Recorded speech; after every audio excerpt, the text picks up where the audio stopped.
ஒருத்தவங்க வந்து ப்ரிப்பேர் பண்ணணும் ஸ்டார்ட் பண்றாங்க அப்படின்னா அவங்களுக்கு என்னென்ன டிப்ஸ் கொடுப்பீங்க? இப்போ நம்ம வந்து ஃபர்ஸ்ட் டைம் வந்து இந்த ஃபீல்டுக்குள்ளே வந்த உடனே வந்து நான் ஃபர்ஸ்ட் அட்டம்ப்ட்லேயே கிளியர் பண்ணணும்னு நினச்சிட்டு வரக்கூடாது. ஏன்னா கிளியர் பண்ணலைன்னா உடனே நான் போயிடுவேன், வேறு ஃபீல்ட் சூஸ் பண்ணிப்பா, அப்படிலாம் இருக்கக்கூடாது. நம்ம ஒரு அட்டெம்ப்ட் கொடுக்குறோன்னா அது வந்து கண்டிப்பாக ஃபெயிலியர் கிடையாது, நமக்கு ஒரு எக்ஸ்பீரியன்ஸாக தான் மாறப்போகுது. அதனால வந்து கன்சிஸ்டண்ட்டாக நம்ம படிச்சுக்கிட்டே இருக்கணும். இந்த அட்டெம்ப்ட் இல்லைன்னா அடுத்த அட்டெம்ப்ட் வந்து நம்ம நல்ல போஸ்டிங் கூட வாங்க சான்ஸ் இருக்குது. இப்போ வந்து பார்த்தீங்க அப்படின்னா அபிநயா வந்து 21 வயசுலேயே எக்ஸாம் கிளியர் பண்ணியிருக்காங்க, ரொம்ப சந்தோஷமான விஷயம்.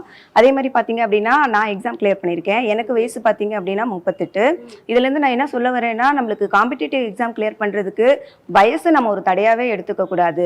Age is just a number அப்படின்ட்டு தான் நம்ம நினைக்கணும். அண்ட் இன்னொரு கேள்வி என்ன இருந்ததுன்னா, எதை படிச்சா எவ்வளோ அதிகமான மார்க்ஸ் வாங்கலாம் அப்படின்ற ஒரு கேள்வியும் இருக்கு. இப்போ வந்து பார்த்தீங்க அப்படின்னா ஜென்ரலாக குரூப் 4ல வந்து உங்களுக்கு 200 கொஸ்டின்ஸ் வைப்பாங்க, அது 300 மார்க்குக்கு இருக்கும். இதில் தமிழ் வந்து பார்த்தீங்க அப்படின்னா 100 மார்க்குக்கு இருக்கும். ஓகேங்களா, அதாவது 100 கொஸ்டின்ஸ் இருக்கும், 25 வந்து ஆப்டிடியூட்ல வச்சிருப்பாங்க. சரிங்களா, இப்போ நீங்கள் வந்து பார்த்தீங்கன்னா இந்த ரெண்டுலேயும் தான் அதிகமாக நீங்கள் கான்சென்ட்ரேட் பண்ணி படிக்கிற மாதிரி இருக்கும். அந்த வகையில் பார்த்தீங்க அப்படின்னா இம்பல்ஸ் வந்து வித்தவுட் ஆப்ஷன் கொஷின்ஸ் வந்து எங்களுக்கு நிறைய ப்ரொவைட் பண்ணாங்க. ஸோ அந்த மாதிரி டெஸ்ட் சீரிஸ் அவங்க கண்டக்ட் பண்ணுறப்போ அதை நாங்கள் ப்ராக்டிஸ் பண்ண எங்களுக்கு இந்த 2 சப்ஜெக்ட்டுமே ரொம்ப வெல் நோன் ஆயிட்டோம் நாங்கள். அதனால எழுதுற மாதிரி ஆயிடுச்சு.